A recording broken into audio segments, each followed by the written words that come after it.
Back him up. Know what these clowns are up to.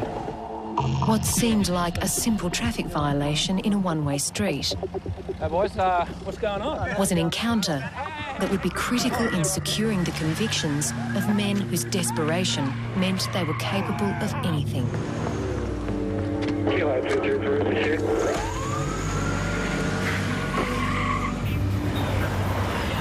Just give me the money out of the till. He wanted out. He was evil. He just put my life in shit. That car was driven in a dangerous fashion. He was found hiding in bushland about 5 or 10 metres from the road. I don't know nothing about the robbery, the shooting, the police. He was aggressive, he didn't want to be there. He had a hatred for police, there was no doubt about that.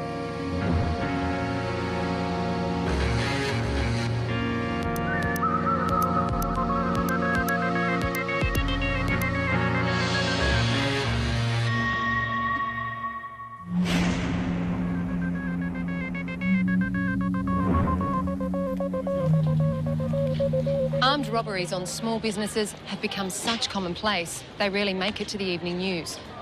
But one string of robberies got everyone's attention, not just because of its similarities, but the escalation of violence that went with it. Police knew they had to act fast before the results became deadly. As I was driving up the road in pursuit after this blue Ford Laser, I came to an intersection.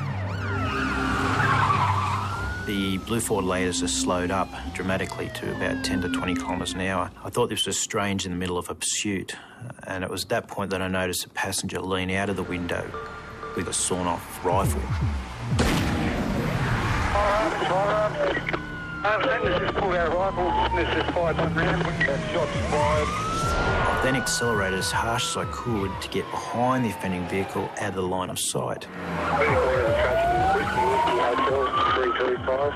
It's a blue Laser, a sedan with 2 males on board. The fact that they've shot towards us and aimed directly at police, their intent wasn't just to scare us, their intent was to hit us, kill us, or to stop us by any means.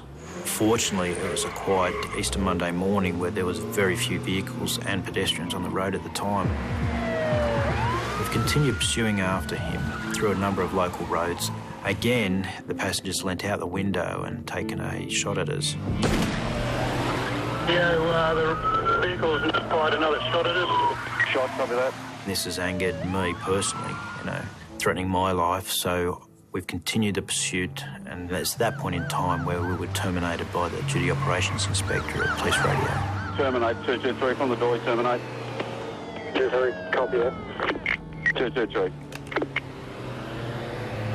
I was patrolling through the Liverpool area when I heard the pursuit come over the police radio.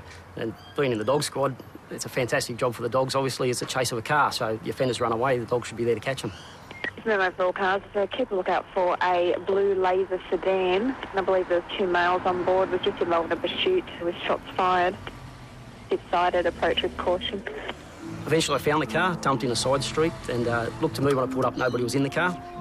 534 offside Whiskey Hotel 335. Is that the laser we're looking for? That's the one. Vehicle's unattended. We cover that 534, just for information, just to approach with caution. These people are armed and have already fired shots at police. So just opened the driver's door, let the dog have a bit of a sniff in the car, had a look inside just in case they were still in there. Fortunately, there was nobody in there. Then I've gone around to the footpath. When people run along the ground, they leave scent on the ground. Our police dogs are trained to find that and locate it. Good boy, mate. Good boy! The track's gone along the footpath, down through some villas along the driveway. Atta boy. Good dog, mate. Good boy. I was thinking, if they're going to shoot at the cops, what are they going to do to members of the public, so I really wanted to catch them. Atta boy. I get to a fence and the dog indicates and locates a sloppy Joe and some gloves. Jump over the fence, the track continues through people's yards, over more fences with the sirens and the helicopter. A lot of people came out into the street and we ended up losing the track. Information 223, it's possibly the armed holdover just come in at the same time at the Chipping Norton news agency. It would be right radio because we actually first saw them in Arthur Lane at Chipping Norton. I first noticed the car while I was standing at the front of the shop, and I'd seen 2 guys in there. They just drove past, thought nothing of it. Half a minute later, one of the offenders stormed into the shop, fired a shot without even saying a word, which is a big shock. Yeah, then started demanding money.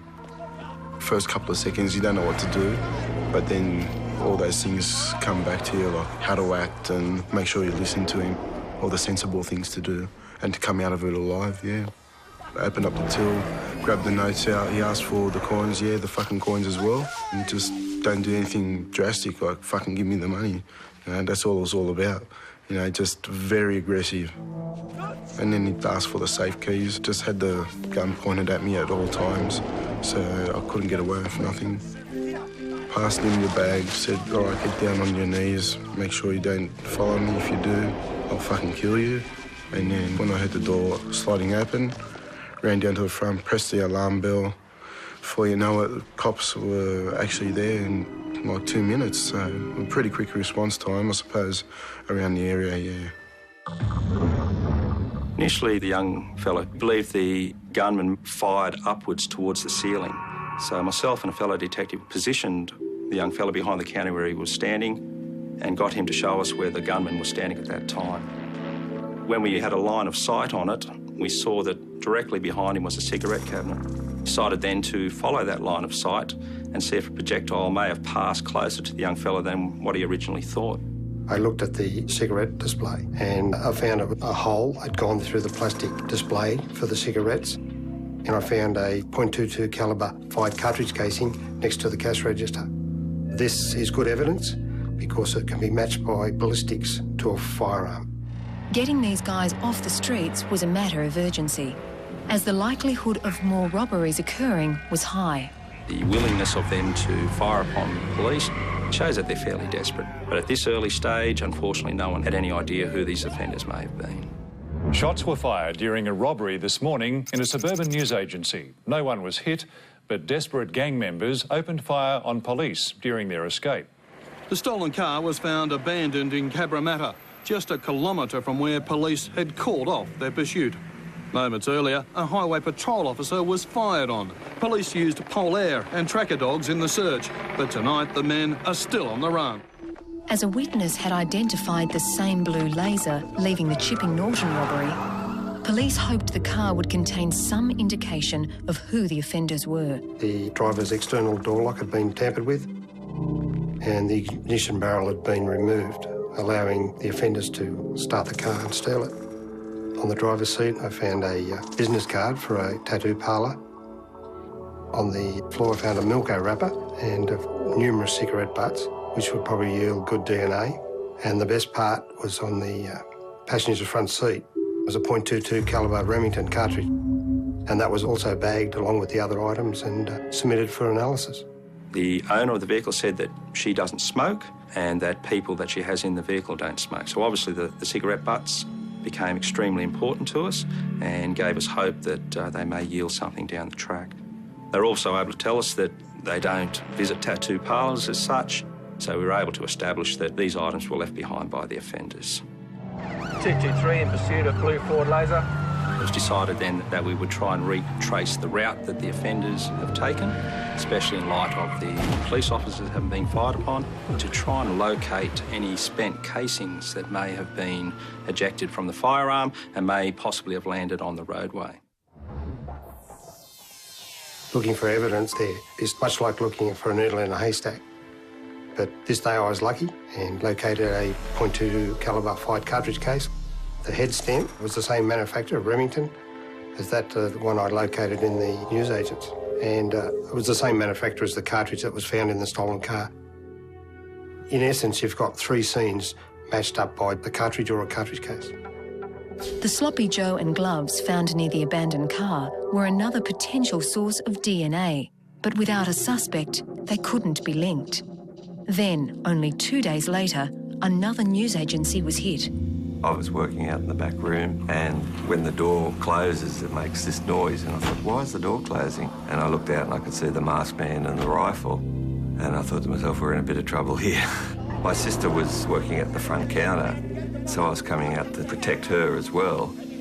And I just kept talking to him, and in the end he got frustrated with me and then just threw a plastic bag at us and said, just give me the money out of the till. He wanted out, so that was a good sign to me. And then I was just watching him as Kerry was filling the bag up, and there just seemed to be a window of opportunity to stop him. I just went for the gun. It did go off, but I thought, oh, it's a toy gun. There just seemed to be paper everywhere. When I say paper, it was very fine, like a little snow thing. And I really thought this is a chance to hit him over the head with his own toy gun. But because we were reaching across a counter, he was able to pull away from me. But just before he went, another shot went off. And then when I came back in, my sister was on the ground and she'd been shot. One of the bullets had struck her in the side. She was taken to Westmead Hospital and underwent surgery. The shell casings and a projectile that were recovered from the scene, along with the description of the robber, were all consistent with the Chipping Norton hold-up. Another similarity was bringing a plastic bag for the takings, which had been left behind in the struggle. It's one thing to go and point a rifle at somebody and demand their money, which is violent and traumatic in itself. To let off a couple of shots and one of those bullets actually hitting a woman, we were very concerned about how the violence in this robbery had escalated. Once again, witnesses were able to take the registration number of the fleeing car. A quick check revealed that the Mazda had been stolen from this car park. The fact that the blue laser used in the first robbery had also been stolen from a car park next to a railway station was of immediate interest to a newly formed task force.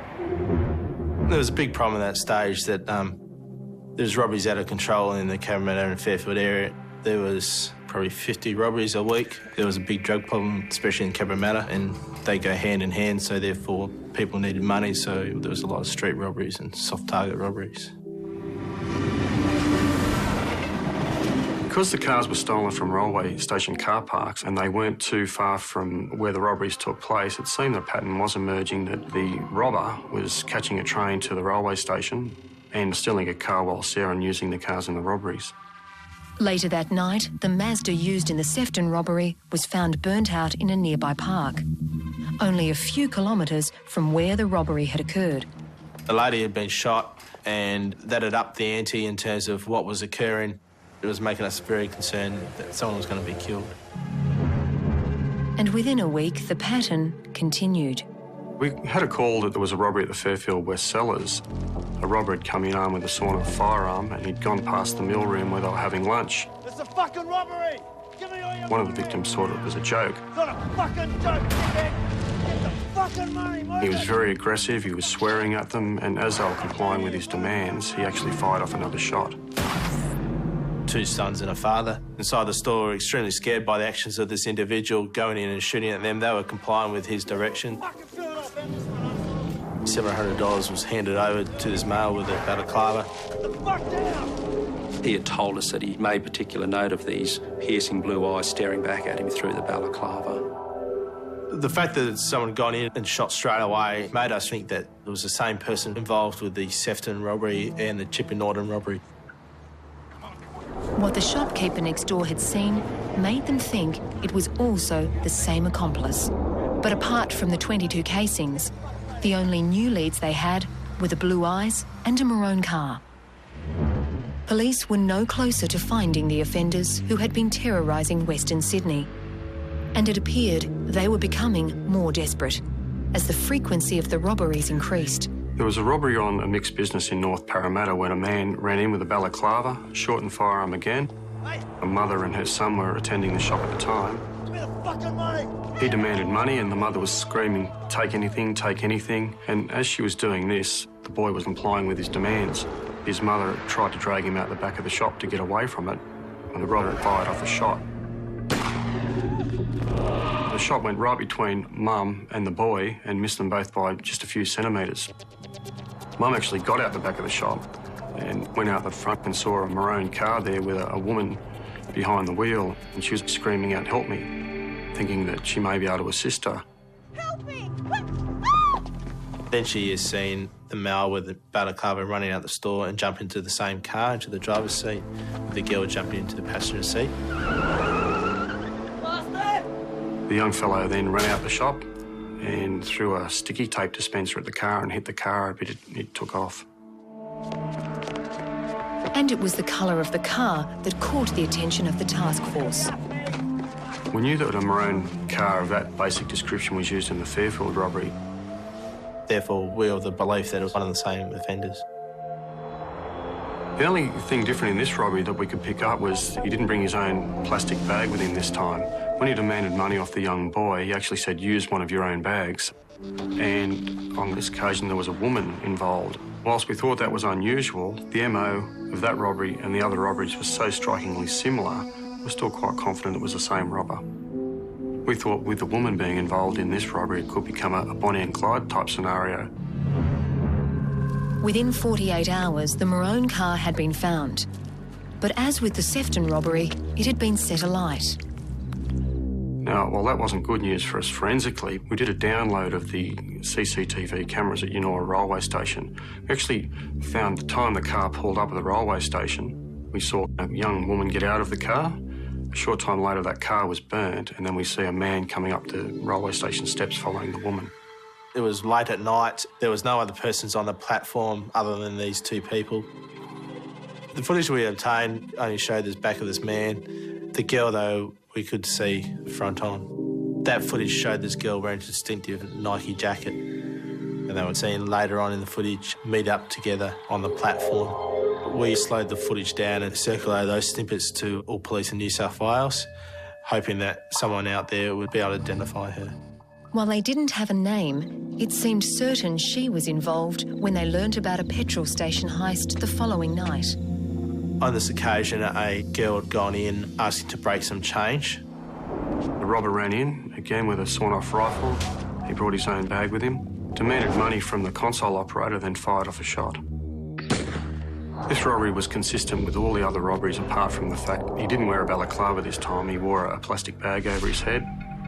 But every other feature was similar. The sawn-off .22 rifle, the fashion in which he demanded the money, and the fact that he actually fired off a shot. Whilst detectives were obtaining a statement from the attendant, it was discovered that the same girl had been at the store about an hour earlier. Hi mate, would you like to buy a car stereo? This girl had approached him and tried to sell him a stereo. He refused to buy this car stereo, and she's seen getting into a cream-coloured car with a male person driving the car. We retrieved some security video, and what we saw clearly was the act of the robbery taking place, but more importantly, we got good, clear vision of the woman who came in firstly an hour before and then just prior to the robbery. The vision of the woman and the CCTV footage we took from the Yennora Railway was strikingly similar. And most importantly, she was wearing a Nike jacket that was identical to both scenarios. A search of the stolen vehicles list revealed that a cream-coloured Ford Meteor had been stolen from the Cabramatta Bowling Club only an hour before the robbery. Once again, the Cabramatta Bowling Club is in close proximity to a train station, which again fits with all the other cars stolen for all the other robberies. And as with the other robberies, the stolen car was still near the area when they found it. The next morning, one of our highway patrol officers saw that car and he started a pursuit, pulled the lights and sirens on, and the car just took off from him. Whilst we were making our way to assist the Fairfield Patrol officer in chasing this car, I let police radio know that the person inside the car could be possibly armed with a firearm and that it had been used on other occasions.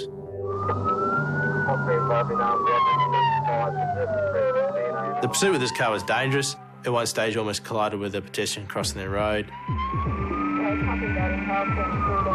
That car was driven in a madly dangerous and erratic fashion all over the Cabramatta and Lansvale and Liverpool areas. The pursuit went for 5-10 minutes. He was driving recklessly and dangerously. At one stage, he was going across on the wrong side of the road. He even tried to cause the highway patrol officer to run to the back of him.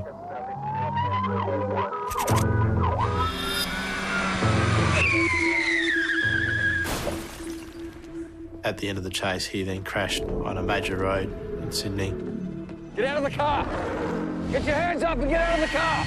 Upon him crashing his car, there was a number of police who were present at the time who had concerns that he would do something. Get out of the car and get your hands up! This person remained in the driver's seat and wouldn't move from the car. Because this person was refusing to get out of the car and the situation was getting out of control, I then smashed the front driver's window with a police baton. I requested him to get out of the car. He still refused to get out of the car. I therefore had to physically drag him out through the driver's side window. The man was arrested and taken back to Liverpool Police Station.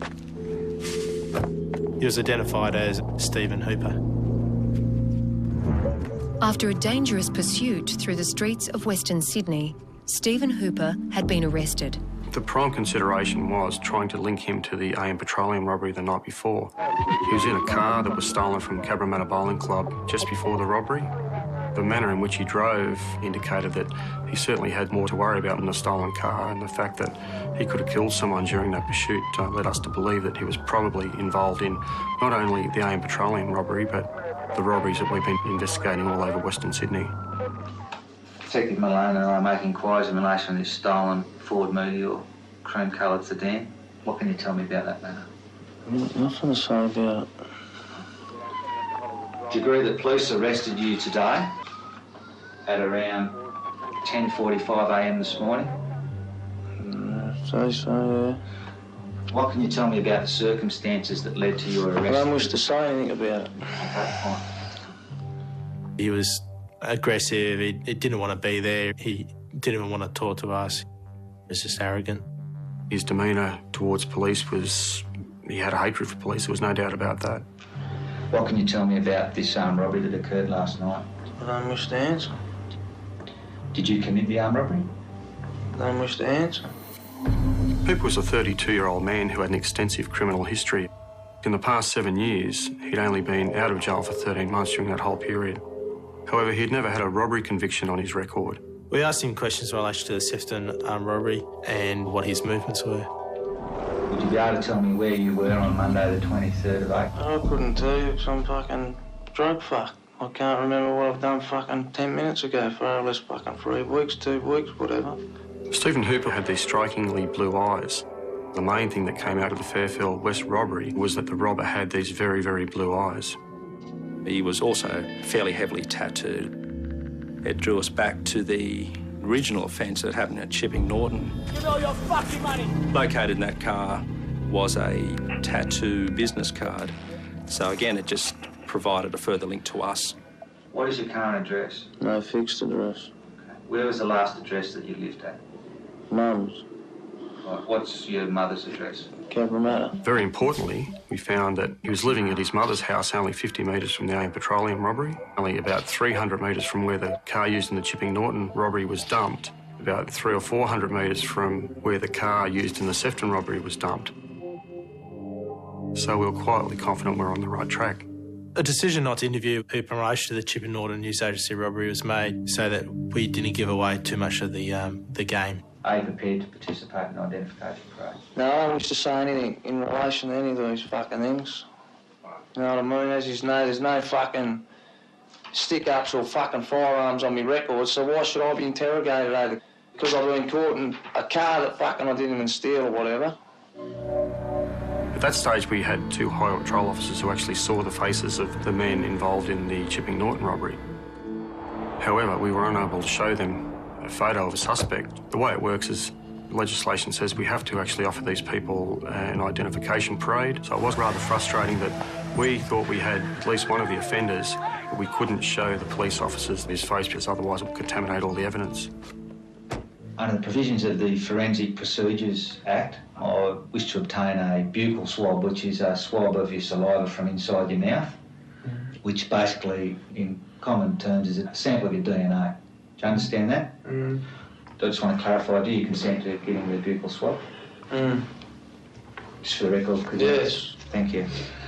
Hooper's DNA was sent to be compared with the cigarette butts found in the stolen blue laser and the sloppy Joe and gloves found in the nearby laneway. Detectives hoped this would provide a direct link to both the Chipping Norton robbery and the shooting at police during the pursuit that followed. With DNA testing in New South Wales, because of the abundance of crimes that are now being solved by DNA, it's created a workload for the laboratories that They just have a huge backlog, and generally that's prioritised in if it's a murder and down from there. So it did take quite a while for our results to come back from the lab. While they were waiting for those results, the time was right to see if there was a ballistic link between the 7.22 calibre shell casings they had collected. Each firearm will basically leave its own signature on a fired bullet or fired cartridge case. This signature is unique to a specific firearm. By using a comparison microscope, I was able to determine that the size and shape of the firing pin across all 7 cartridge cases was the same. I then started looking at the microscopic imperfections, which in very simple terms it could be described as looking at railway tracks and getting the railway tracks to fit against one another. Based on this then, I was able to determine that the 7 fired cartridge cases were fired from one firearm. We needed to locate the gun. That was very important. If we found that gun in an offender's premises or somewhere they frequent on a regular basis, and if we were lucky enough to get any DNA or fingerprint material from that, it was a direct link to the robber and the robberies. As part of their strategy, Hooper was only charged at this point with resisting arrest and matters relating to the stolen Ford Meteor. He was found guilty and sentenced to 12 months. Because Hooper was off the streets and we knew where he was, it gave us a little bit of time to try to identify the second offender. After looking at the footage from the Yanoa railway station, we were quite certain we had the same man. The body, physique, even the clothing that he wore was strikingly similar to the man depicted in the CCTV. The photos that had been circulated of the mystery woman, also captured in the CCTV footage, finally paid dividends. She was recognised as Cherie Atkinson, a local prostitute, who, despite her young age, had an extensive criminal history. Once we'd identified Cherie, we had found out that Cherie had been charged with a robbery matter herself, and part of her bail conditions was to report to a police station on a daily basis. So we thought we could grab her when she came to report on bail, but the nature of the beast didn't work that way, and she failed to report on bail. I therefore placed a warning on the system that we needed to speak to her. The robberies had stopped since Hooper's arrest. However, we had 2 other persons that we needed to identify and locate. The detectives decided to revisit all the robbery scenes, in the hope that some fresh information might move the case forward. When we went back to Chipping Norton newsagents and spoke with the victim, he provided us some information that we didn't actually know about, and that was a fellow had been to a nearby news agency shortly before the robbery. I noticed a car was reversed in the front of the news agency, and I thought it was a bit unusual. And there were 2 guys sitting in the car, basically with their heads slightly down a bit so that they wouldn't be seen by me, I think. When I came out of the newsagent, I walked past this guy. He was walking in, I was walking out. He had his hand down behind his trousers. I got back in my car, waited a few minutes, but nothing happened, and then I had to take off because I had to catch a train to go to work. After seeing the same car featured that night on the news, Alan was convinced that the 2 men he'd seen were responsible for the hold-up.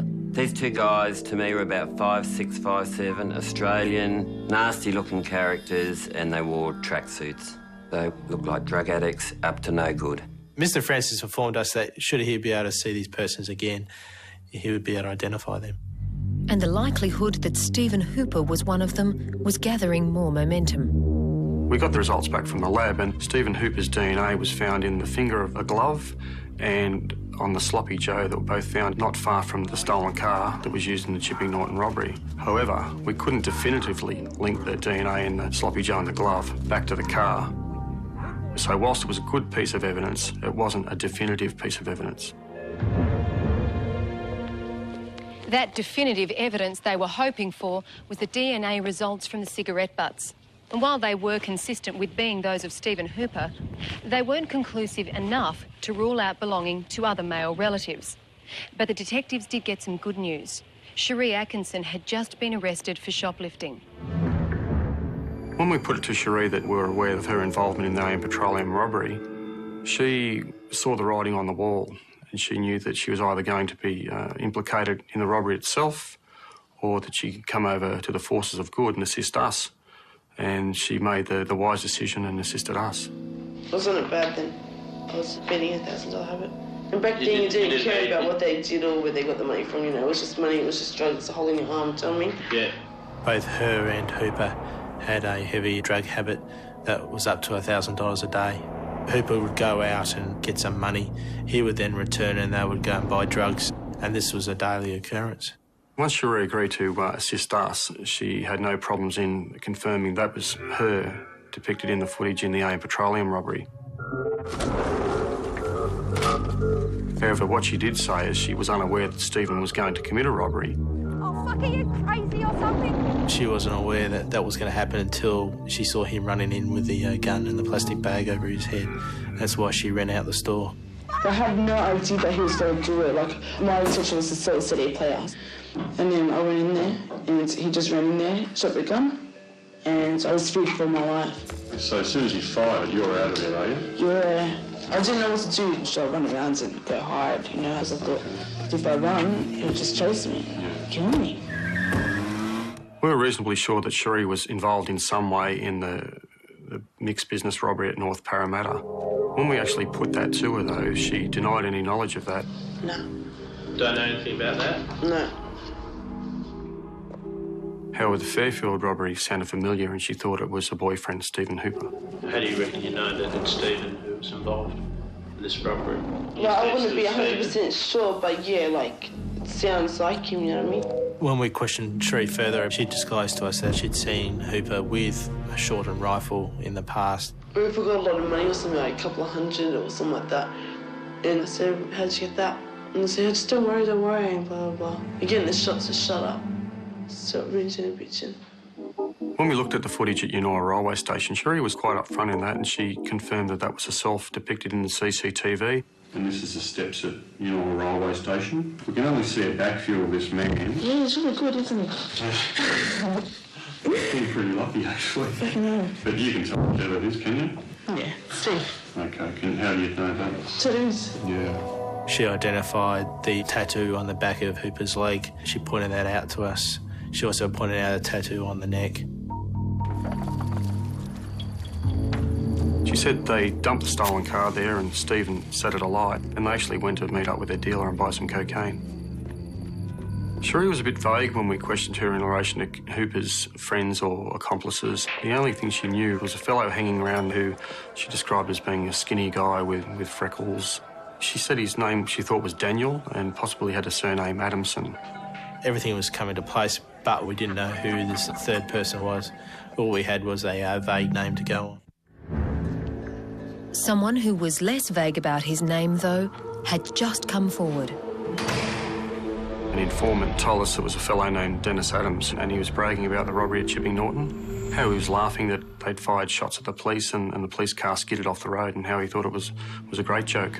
Could he tell you any more about his method of actually doing the robbery? No, he didn't discuss nothing else really about it, but like I was saying, he boasted about the police car skidding him to the side and all that, but he was on toe, you know what I mean? Like, he really, like, he stayed down and he was driving in a little blue Laser at the time. After the informant gave us this information, we became quite excited about the prospect that this may well be our co-offender for the Chipping Norton robbery.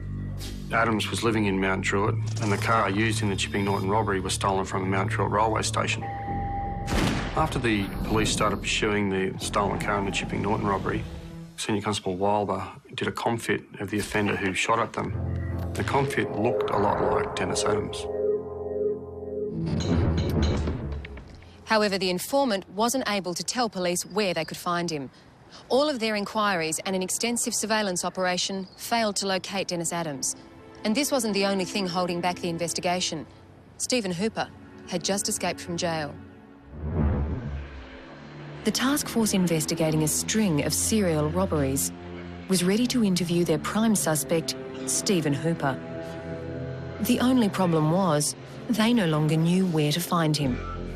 He was at Kirkconnell prison camp, low security. He and another prisoner pushed a couple of prison guards over and ran away from the camp. Fortunately, Hooper was quickly recaptured, and it was time to face the music. Mr Hooper, as I've very briefly explained to you, Detective Ban and I are making inquiries in relation to a number of armed robberies. Do you understand that? Can you indicate whether you can understand me or not, please, sir? I'll go on. Hooper was virtually silent with every allegation we put to him. The only time he responded was when an allegation was put to him that his DNA was located at one of the scenes. The DNA found on both the gloves and the sloppy Joe has been matched.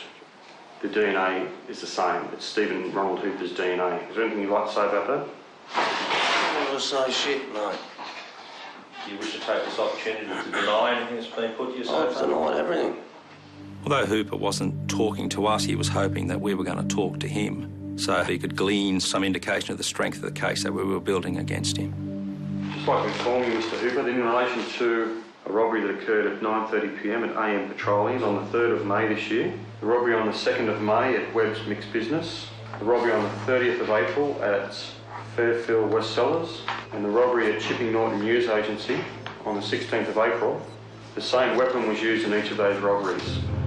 We've identified cartridge cases and projectiles which were found at the scene, and also one projectile which was taken from the woman who was shot at the Sefton News Agency robbery. So it's 5 links in relation to that rifle with 5 robberies. Is there anything you'd like to say about that? However, despite all their efforts, the weapon was never located. So Detective Bingham wanted to ensure that the evidence they did have was solid. Whilst his DNA and the DNA on the clothing was already linked through a former forensic process, we wanted to get fresh evidence. We'll also be attempting, if we can find a suitably qualified officer, to obtain a forensic procedure. At this point, I think Hooper realised the seriousness of the situation and he showed his more dangerous side and decided to explode. Well, you can get fucked because he's already done it, right? You're going to charge me, let's fucking go. DNA taken from you and also DNA taken from the clothing and the gloves that I showed you. Do you understand that? Do you consent to a DNA swab? No, I'm not having it. Because he's already fucking took one off me. The DNA swab that was taken from you at Cabramatta was in relation to that stolen car you were driving. We're just asking you to consent to one taken in relation to these robbery matters, which are separate incidents.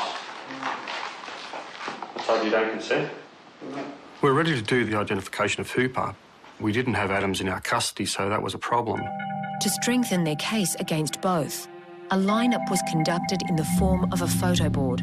We then put the photos before Senior Constable Wilber. This person was the actual passenger of the vehicle. On recall, at the time of the shooting, he was the one that went out the window. I had a clear view of him when our cars were practically next to each other within 2 metres. That is definitely the driver. He's the driver of the incident referred to on the 16th of April. Yeah, that's correct. We then had Alan Francis come in a similar situation to Senior Constable Wilber. It was the man, the driver that I passed as I was coming out of the news agency. He was going in there. We later showed the photo board containing Dennis Adams to Cherie Atkinson, and Cherie was able to say that Dennis was a fellow hanging around Stephen at that time. So we had a number of eyewitnesses, both police and civilian, who had now made positive identifications of both offenders. Nicholas Bingham and Dennis John Adams at Mount Druitt Police Station. Eventually, Adams did come under notice, not for an armed robbery, but for a domestic violence incident, and Adams was arrested. At that time, we didn't have any evidence to put him to the other robberies, apart from Chipping Norton. We wanted to talk to you about the robbery at the Chipping Norton News Agents on the 16th of April this year. Do you understand what I'm saying? Yes. Can you tell us anything in relation to that robbery that I'm talking about? I know nothing about it at all, and it's just a bigger shock to me hearing it, is what you guys already told me. We've also been given information that you were the person who fired the shots at the police after the robbery. Yeah. Would you like to comment on that? I certainly would. I just made the comment. I don't know nothing about the robbery, the shooting, the police. This person has committed himself to a statement and is prepared to give evidence in court. It's fine. Get him in court, that's fine. I don't have a problem with anything. Nothing at all. Adams was very cocky. He seemed quite confident in himself that we didn't have enough to go with. He challenged us that he never did armed robberies. We've also been given information that Stephen Hooper was the driver of the car that morning. That name, Stephen Hooper, rings a bell from years ago. I don't know the guy personally, but I have heard the name. When we mentioned Hooper, he was quick to admit that he did know him, but tried to distance himself. But I can know heaps of people for years, but whether they're a friend, associate, or the person that walks past and says g'day every day, that's what I'm moving. As the DNA results on the clothes didn't directly link Hooper to the blue laser, a further test was conducted for the presence of gunshot residue. When a firearm is discharged, the gunshot residue is airborne and it can land on anything in the near vicinity. So we use a small swab, which is a contact adhesive, and any particles of gunshot residue would be picked up by the adhesive tape. Gunshot residue was in fact found on one of the gloves and on the sloppy Joe, and the type of GSR or gunshot residue could be identified as being consistent with those in the casings found at the crime scenes. Although the passenger was the shooter, the gunshot residue from the firearm has drifted through the vehicle and settled on the clothing of the driver. So this was perhaps the last piece of the puzzle that really secured the convictions against Hooper.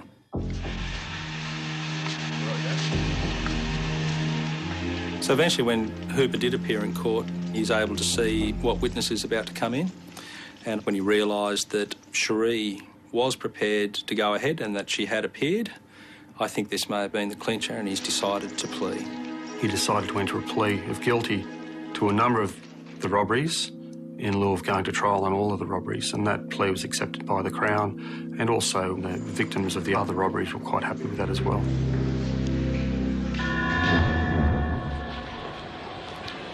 Stephen Hooper pled guilty to the armed robberies at Chipping Norton, Sefton and the AM Petroleum, and for firing a weapon to avoid apprehension.